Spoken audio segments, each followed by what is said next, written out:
It starts with a quiet moment most people don't talk about.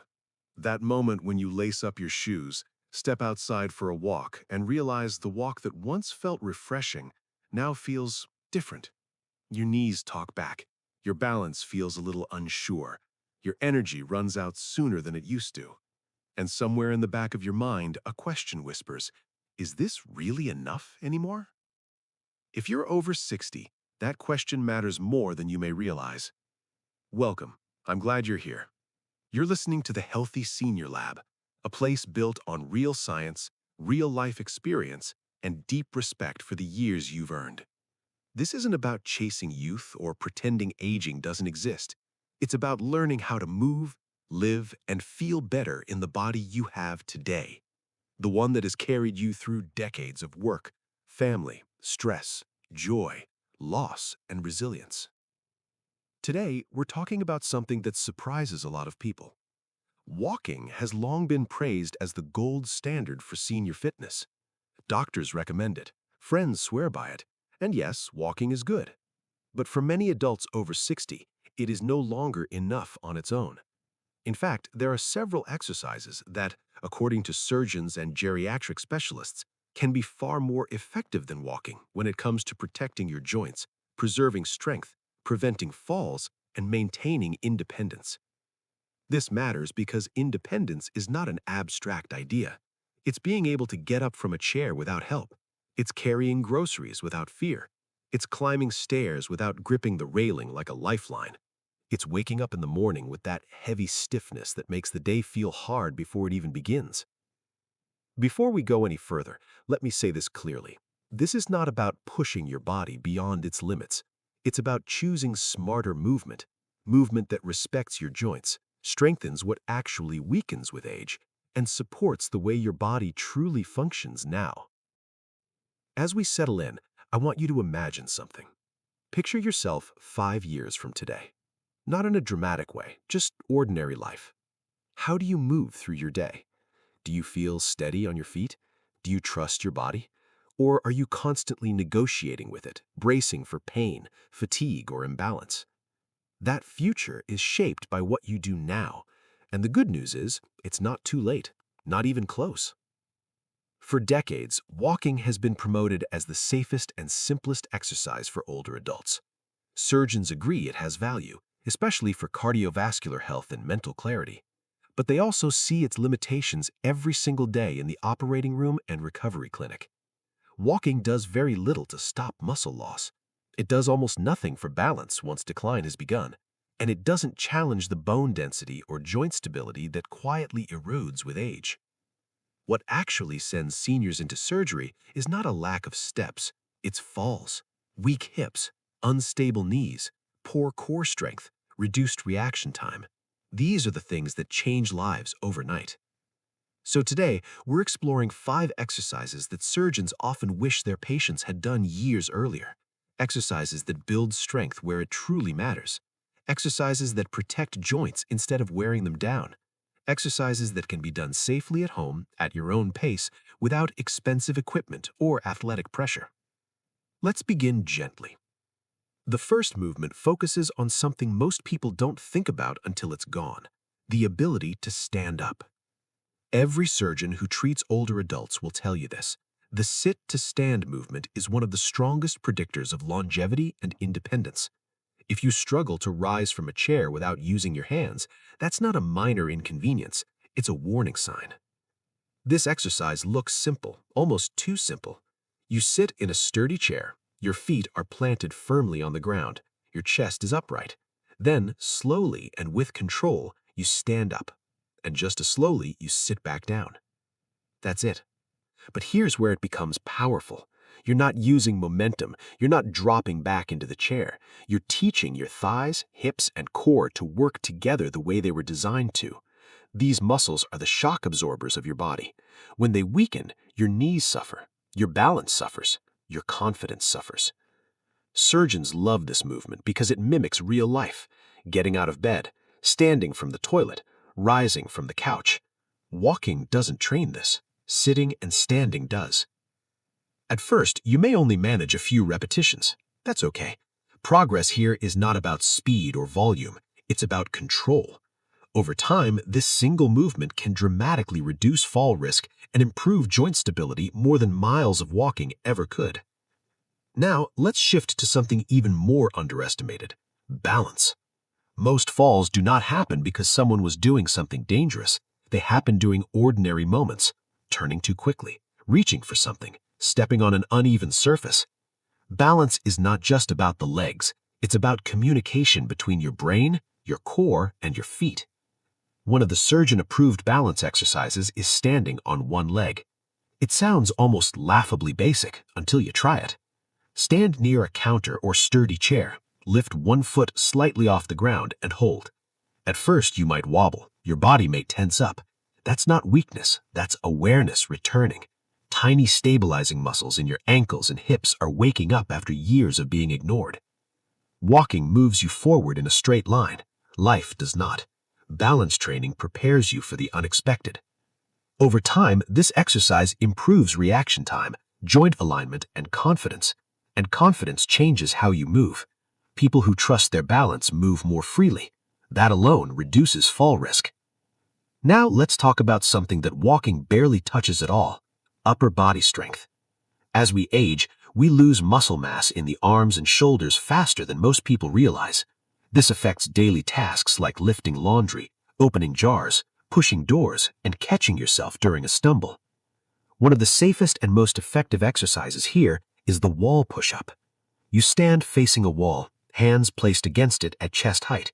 You lean in slowly, elbows bending, then push yourself back to standing. This strengthens the chest, shoulders, arms, and core without stressing the wrists or joints the way floor push-ups can. Surgeons love this movement because strong arms play a crucial role in fall recovery. If you trip, your ability to stabilize yourself with your upper body can prevent a serious injury. And again, notice the pattern. These exercises mirror real life. They don't chase exhaustion, they build function. Now let's slow things down even further and talk about the spine. Many seniors walk daily, but still suffer from back pain, stiffness, and poor posture. That's because walking does very little to maintain spinal mobility. One of the most effective movements for this is gentle seated twisting. You sit tall in a chair. Slowly rotate your upper body to one side, using your core muscles, not momentum. Then return to center and rotate the other way. This movement keeps the spine supple. It improves circulation to the discs and supports posture. Surgeons often emphasize spinal mobility because stiffness increases fall risk and pain sensitivity. When your spine moves well, everything else follows more easily. Finally, we come to perhaps the most overlooked exercise of all: controlled breathing combined with movement. Deep diaphragmatic breathing, especially when paired with slow arm movements, improves oxygen delivery, reduces stress hormones, and enhances core stability. Surgeons see again and again how stress and shallow breathing worsen pain, balance, and recovery outcomes. This is not meditation in a traditional sense, it's physical regulation. When your breathing is steady, your movements are steadier. When your nervous system calms down, your muscles respond better. Walking can be calming, yes, but it rarely teaches the body how to slow down when it needs to. As we pause here, I want you to reflect for a moment, not on what you think you should be doing, but on what your body has been asking for. Stronger legs that support your joints, better balance that protects you when life surprises you, upper body strength that keeps you capable, a spine that moves with ease, a nervous system that supports rather than sabotages you. None of these require long walks. They require intention. We've only just begun this conversation. There's much more to explore, including how to safely combine these movements, how often surgeons actually recommend doing them, and how small changes compound into massive long-term benefits. Before we go deeper, take a breath with me for a moment. Not a forced breath, just an easy one. Because this next part is where everything starts to come together, and it's also where many people quietly realize something important. Movement after 60 is no longer about doing more. It's about doing what actually works. One of the biggest mistakes surgeons see is seniors trying to compensate for weakness with endurance. They walk longer, they walk faster, they push through discomfort, believing that persistence alone will protect them. But the body doesn't work that way anymore.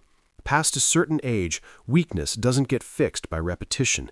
It gets fixed by targeted strength, stability, and control. This is why so many people who walk every day still end up with hip replacements, knee surgeries, or chronic back pain. Walking keeps you moving, but it does not teach your body how to handle load, change direction, or recover from imbalance. And those are the moments when injuries happen. Let's talk about how these 5 exercises work together as a system. When you practice standing up from a chair slowly and with control, you're not just strengthening your thighs, you're retraining your nervous system. Your brain relearns how to recruit the right muscles at the right time.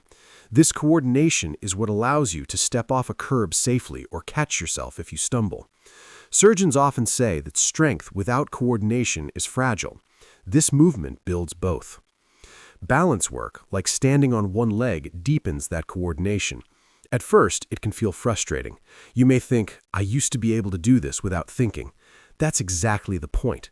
Balance used to be automatic. Now it needs attention. And that attention pays off quickly. Within weeks, many people notice they walk with more confidence, even if their walking speed hasn't changed at all. That confidence matters more than most people realize. Fear of falling changes how you move. It makes your steps shorter, your posture tighter, your reactions slower. Balance training reduces that fear, and reduced fear improves movement. It's a powerful loop. Upper body strength plays a similar role. When your arms and shoulders are weak, your whole body compensates. You lean forward more, your neck tightens, your balance shifts. Wall push-ups restore a sense of physical capability. They remind your body that it can push, stabilize, and support itself. Surgeons often talk about what they call protective strength. This isn't about lifting heavy weights. It's about having enough strength to protect yourself in everyday situations. Catching a falling object, bracing during a slip, getting up from the floor. Walking alone does not prepare you for these moments. Now, the spine. A stiff spine forces other joints to work harder. When your back doesn't rotate or extend well, your hips and knees absorb the stress instead. Over time, this leads to pain and degeneration. Gentle seated twisting keeps the spine mobile and distributes movement evenly throughout the body. Surgeons emphasize this because spinal stiffness is one of the silent contributors to chronic pain and instability. And then there's breathing. It may sound almost too subtle to matter, but surgeons and physical therapists consistently see better outcomes in patients who breathe well. Deep, controlled breathing stabilizes the core muscles that support your spine and pelvis. It also reduces tension that interferes with balance and coordination. When your breathing is shallow, your movements become rushed and less controlled. When your breathing is steady, your movements follow. Here's something that often surprises people. You don't need to stop walking. Walking can still be part of your life. It's good for circulation, mood, and cardiovascular health, but it should no longer be the foundation. Think of walking as a complement, not the centerpiece. The foundation is strength, balance, mobility, and control. Surgeons frequently say that if they could go back in time and prescribe just 10 minutes a day to their patients before problems began, it wouldn't be more walking. It would be these exact kinds of movements. Simple, intentional, consistent. Now let's talk honestly about safety.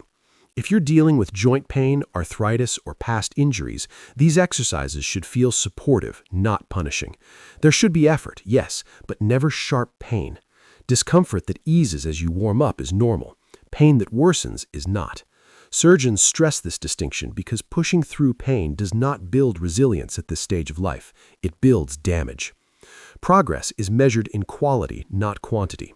A slower, steadier movement is far more valuable than 10 rushed repetitions. Control is strength, and consistency beats intensity every time. 5 minutes a day done well can change how you move within a month. 10 minutes can change how you feel within weeks. These are not exaggerated claims. They are observations repeated across clinics, recovery rooms, and long-term studies. Now let's touch on something emotional because it matters. Many people over 60 quietly grieve the loss of ease, the ease of movement, the ease of confidence, the ease of trusting their body. They don't always say it out loud, but it's there. And when exercise is framed as punishment or obligation, that grief deepens. These movements offer something different. They offer reconnection. Each time you stand up smoothly, Each time you balance a little longer, each time your shoulders feel stronger against the wall, your body sends a message back to your mind. I can still do this. That message changes how you age, not in a dramatic, overnight way, but in the way that matters, the way you show up for your own life. We're approaching a natural pause here. In the next part, we can talk about how to turn these exercises into a simple daily routine, how surgeons recommend adjusting them as you age further, and how to avoid the most common mistakes that quietly undo progress. At this stage, many people ask a quiet but important question. How do I actually fit this into my life? Not in theory, not on a perfect day, but on a normal day, when energy fluctuates, joints feel unpredictable, and motivation isn't always waiting for you. Surgeons tend to be very practical about this. They don't expect perfection. They don't expect enthusiasm. What they care about is sustainability. Movements that can be done even on low energy days are the ones that protect you long term. So instead of thinking in terms of workouts, think in terms of anchors. An anchor is something you already do every day. Sitting down for breakfast, watching the news, brushing your teeth, waiting for the kettle to boil. These exercises fit into those moments without turning your day upside down. Standing up from a chair can be done before every meal. Just 3 slow repetitions, not to exhaustion, just enough to remind your legs what they're responsible for. Balance work can be done while waiting at the kitchen counter. 1 foot down, 1 foot lifted, a hand nearby for safety. 30 seconds each side. If some days it's only 10 seconds, that still counts. Wall push-ups can happen while the coffee brews. Seated twisting can be done while watching television. Deep breathing can be paired with stretching your arms overhead when you wake up or before you sleep. This approach matters because routines that feel manageable actually get done. Surgeons often say that the most effective exercise program is the one a patient doesn't quit. Now let's address something many people are afraid to admit: fear. Fear of falling, fear of pain, fear of making something worse, fear of realizing how much has changed. That fear is understandable, but avoiding movement doesn't protect you from it, it feeds it. What protects you is exposure, done wisely, gentle challenges that tell your nervous system this is safe. Each time you practice balance without falling, your brain recalibrates. Each time you stand up without using your hands, your confidence grows a little. Each time you move without pain, your body remembers how to trust itself. Surgeons see the opposite too. Patients who stop moving out of fear often lose function much faster than those who move carefully but consistently. Immobility accelerates decline. Smart movement slows it dramatically. Another important point surgeons emphasize is recovery. Recovery is not laziness, it's adaptation. At this stage of life, your body responds best when you give it space to integrate what you've done. That's why these exercises don't need to be done for long periods. Short, frequent sessions allow muscles and joints to strengthen without inflammation building up. If you ever feel unusually sore the next day, that's information, not failure. It means something was a little too much. Adjust, reduce repetitions, slow down. Progress resumes when your body feels respected. Now, let's talk honestly about results. You may not notice dramatic changes in the mirror. That's not the goal. What people usually notice first is subtle. Standing feels easier. Stairs feel less intimidating. You catch yourself less often. You move through crowded spaces with more confidence. You stop thinking so much about every step. Those changes are profound. Surgeons often say that by the time a patient realizes they've lost balance or strength, the loss has been happening for years. The reverse is also true. Regaining function doesn't always feel dramatic day to day, but over months, the difference is undeniable. One more thing deserves attention: comparison. It's easy to look at others your age and feel either discouraged or falsely reassured. They're worse than me, so I'm fine. Or they're doing so much more, so what's wrong with me? Neither comparison helps. Your body has its own history: injuries, surgeries, stress, genetics, lifestyle.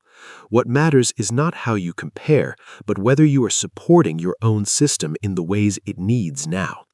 Surgeons don't measure success by age. They measure it by function. Can you move safely? Can you recover? Can you adapt? These exercises are not a promise of immortality. They are a strategy for dignity, for choice, for maintaining as much control as possible over how you live your later years. As we slow toward another pause, I want you to think about one simple thing. Not all 5 exercises, not a full routine, just one movement that resonated with you, one that felt achievable, one that felt relevant. That's where change begins. As the years move forward, one of the most important truths surgeons learned is this: aging is not linear. Some years feel almost the same as the last. Others bring noticeable changes. Strength dips, balance shifts, recovery slows, and then, sometimes, things stabilize again. The body adapts when it's given the right signals. That's why surgeons don't give static advice. What works at 60 may need adjustment at 70. What feels easy at 70 may need more intention at 80. The mistake is assuming decline is automatic and unavoidable. It isn't, but adaptation is essential. In your early 60s, many people can perform these exercises with minimal support. Standing up from a chair without using hands, balancing with confidence near a counter, wall push-ups that feel steady and controlled. This is the phase where building a foundation matters most. The stronger and more coordinated you become now, the more you protect your future self. As people move into their late 60s and 70s, surgeons often recommend slowing movements even further, not because the body is fragile, but because control becomes more valuable than power. A slower sit to stand builds deeper strength. A longer balance hold trains endurance in stabilizing muscles. Breathing becomes more deliberate, supporting posture and calm. This is also the phase where listening becomes critical. Some days will feel strong, others will not. The goal is not to override those signals, but to work with them. Surgeons often say that the patients who age best are not the ones who push hardest, but the ones who adjust smartest. In the later decades, into the 70s and beyond, these movements may look smaller: a higher chair, a hand lightly resting on a surface, shorter balance holds, and yet the value remains enormous. At this stage, maintaining ability is success. Preventing loss is victory. What surgeons see again and again is that people who keep practicing these movements often surprise themselves. They recover faster from minor setbacks. They tolerate stress better. They maintain confidence even when their bodies change. Now let's talk about something that rarely gets mentioned: identity. Many people over 60 still see themselves as the person they were at 40 or 50. When the body doesn't respond the same way, frustration sets in. Some people push harder out of stubbornness. Others withdraw out of disappointment. Neither path leads where you want to go. There is a third option: updating your relationship with movement. These exercises invite you to work with your body as it is today, not as a compromise, as a collaboration. When you stop fighting your limitations and start supporting your strengths, movement becomes something you can sustain emotionally, not just physically. Surgeons notice this mindset shift in patients who do well. They stop saying, "I used to," and start saying, "I can." Now, a word about motivation. Motivation is unreliable. It comes and goes. What keeps people consistent is meaning. When movement is connected to something real, it sticks. Maybe it's staying steady enough to travel. Maybe it's playing with grandchildren without fear. Maybe it's simply wanting to feel capable in your own home. Surgeons often remind patients that exercise doesn't need to be impressive, it needs to be personal. If you ever skip a day or a week, it doesn't erase your progress. The body remembers. Return gently. Resume where you are, not where you think you should be. There's also something deeply human that happens when people move regularly in this way. They become more present. They notice their posture, their breathing, their balance. They move with intention instead of rushing. That awareness carries into daily life: crossing a street, stepping off a curb, turning quickly in the kitchen. Small moments become safer without conscious effort. Walking alone rarely creates that awareness. These exercises do. As we approach another natural pause, I want you to sit with this idea. You don't need to add years to your life to improve it. You need to protect the years you're already living. Strength, balance, mobility, and control are not luxuries. They are the tools that allow you to live your life on your terms for as long as possible. There's still more we can explore. How to recognize early warning signs your body is asking for change. How surgeons think about fall prevention beyond exercise. How mindset, environment, and movement all work together. There's a moment many surgeons describe, and it usually comes quietly. A patient sits across from them and says, "I didn't realize how much I'd adjusted my life." They talk about avoiding stairs, choosing parking spots closer to entrances, turning down invitations that involve standing too long or walking on uneven ground. None of these choices felt dramatic at the time. They felt practical, sensible, temporary. But over time, those small adjustments add up. Life slowly shrinks to match what the body feels safe doing. This is why surgeons care so deeply about prevention, not because they want people exercising for the sake of exercise, but because they see how quickly independence erodes when movement becomes something to fear. The exercises we've been talking about are not about performance. They are about widening your comfort zone instead of letting it narrow. One of the most important concepts surgeons emphasize is adaptability. Real life is unpredictable. Floors get wet, shoes catch, dogs pull on leashes, grandchildren move fast and without warning. Your body needs to be prepared for variation, not just repetition. Walking is repetitive by nature. Same motion, same rhythm, same direction. These exercises introduce controlled variation, shifting weight, changing position, engaging stabilizers, teaching your body to respond, not just repeat. This is especially important when it comes to falls. Most falls don't happen because someone couldn't walk far enough. They happen because someone couldn't recover quickly enough. A stumble becomes a fall when the body doesn't have the strength, balance, or reaction time to correct itself. Surgeons often say that fall prevention is less about avoiding risk and more about building resilience. You can't eliminate every hazard, but you can improve your ability to handle them. Standing from a chair strengthens the muscles that help you regain upright posture. Balance training sharpens your reflexes. Upper body strength gives you tools to brace and stabilize. Spinal mobility allows your body to twist and adjust instead of locking up. Breathing keeps your nervous system from panicking in sudden moments. Together, these movements form a kind of quiet insurance policy. Now let's talk about environment, because it matters more than most people realize. Surgeons often recommend pairing movement with small environmental adjustments: good lighting, clear walkways, supportive shoes, chairs with proper height. These changes don't replace exercise, but they amplify its benefits. When your environment supports you, your body moves with more confidence, and confidence improves movement quality. There's also something powerful about routine spaces. Doing balance work near the same counter every day, standing from the same chair. Your body learns context. Familiarity reduces anxiety and allows you to focus on control instead of caution. Another point surgeons make is about pacing your day. Fatigue is a major contributor to accidents, not because people are weak, but because tired muscles respond more slowly. Breaking movement into small sessions throughout the day keeps your system engaged without draining it. This is one reason these exercises outperform long walks for many seniors. They distribute effort instead of concentrating it. Now, let's touch on expectations. Progress at this stage of life is not always upward. There will be plateaus. There may be setbacks due to illness, travel, stress, or injury. Surgeons do view these as failures. They view them as part of the process. What matters is returning to movement, returning to intention, returning to awareness. Even after weeks or months away, People who have practiced these exercises often regain function faster than those who relied only on walking. The nervous system remembers patterns.